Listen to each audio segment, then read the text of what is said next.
Once again for question answers. Questions which we received in the morning have been sieved through. There have been some common questions. I have passed on the question to Shri Ajay Verma, who are going to take up the questions. I hope unfinished agenda of the first session is going to be taken up now. Sir.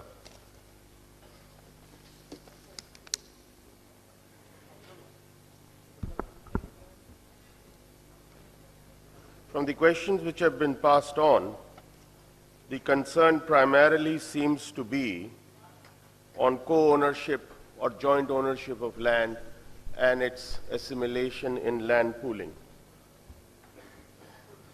Let us be clear on the concept of a developer entity.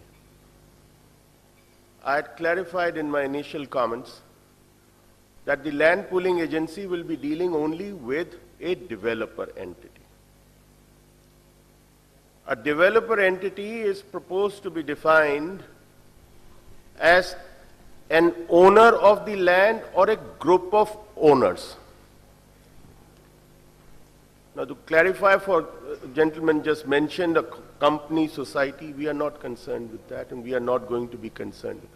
For us, the touchstone and the requirement for eligibility is ownership. If you are not an owner, you cannot be a developer entity. If you are a group of owners, that group of owners should each one of them be having his, its or her own land, which they bring together, make 2 hectares and offer it. So the concept is clear.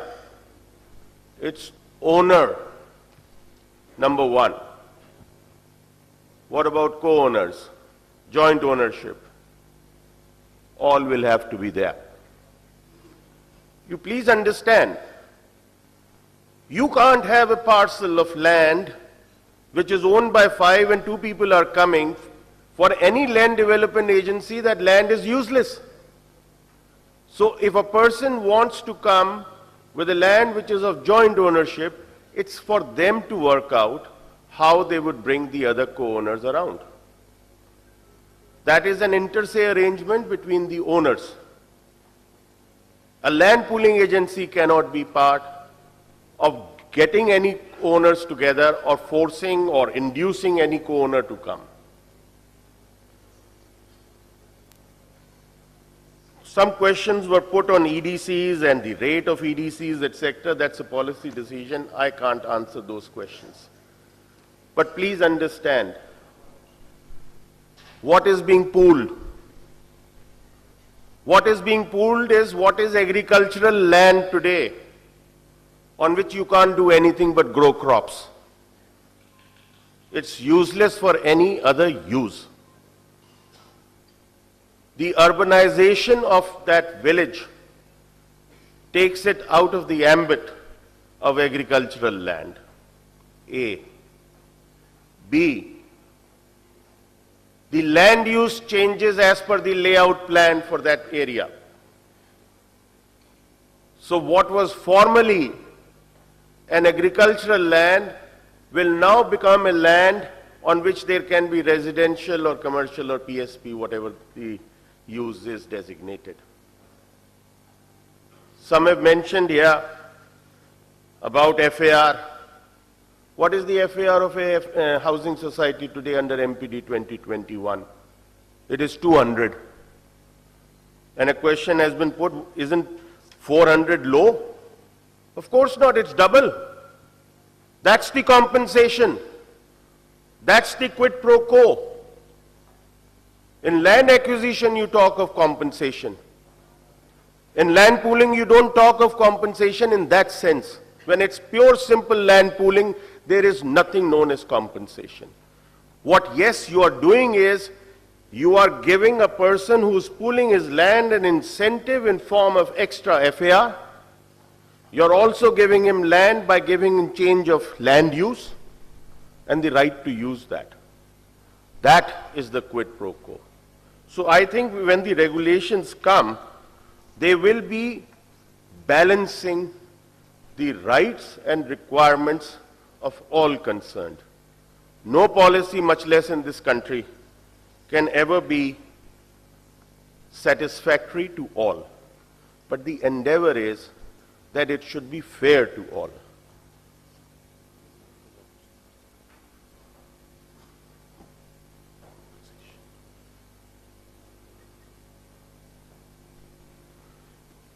A question has been asked on can the composition of the development entity change and whether there is a minimum threshold period or lock-in.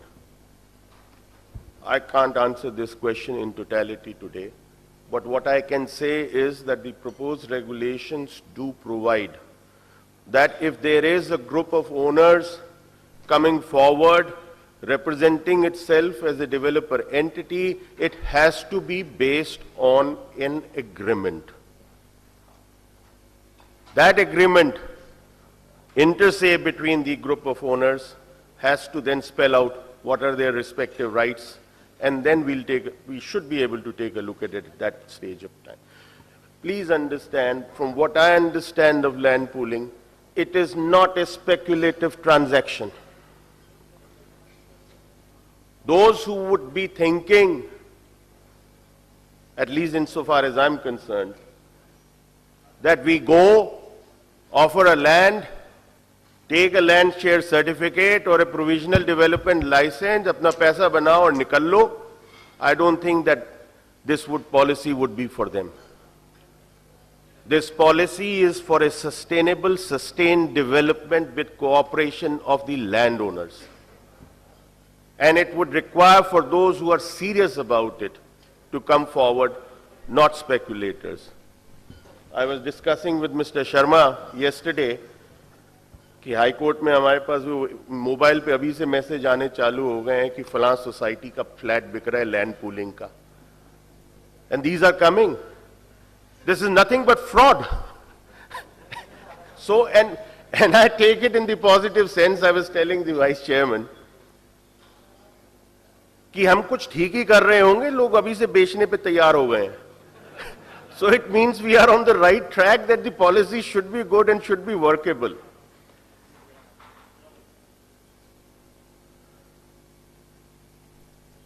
The concept, a question has been put, if not all owners come forward for land pooling, then whether those individuals, joint owners, will get TDR certificate. Whether a person will get a TDR certificate would be dependent on two things, from what I understand. One, he is the owner of the land. Two, his land is less than 2 hectares, but it may be needed for one of our infrastructure projects. To that person, yes, TDR could be contemplated. But if it is not falling within an infrastructure project, and if he is not an owner by himself, then I don't think how he'll get TDR. But these are, yes, as I said in the beginning, this is a policy which is being formulated. It's going to be tried out. Nothing is etched in stone. As one goes by, one learns from experience, and I'm sure every one of us will learn from experience. Thank you. Anyone? Very good. On the left side. Sir, in a conference, if questions are answered, I think as an organizer, I have done my job. Now, thank you very much, panelists of this session, for sparing time and giving your thoughts. Yes, one question has come. We'll take that directly. You can answer it from me. Yeah, please. Raise your question from there.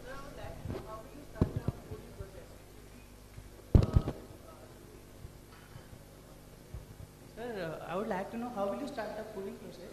Would it be whole zone will be open for pooling, or will it be going through sector-wise opening of the whole zone?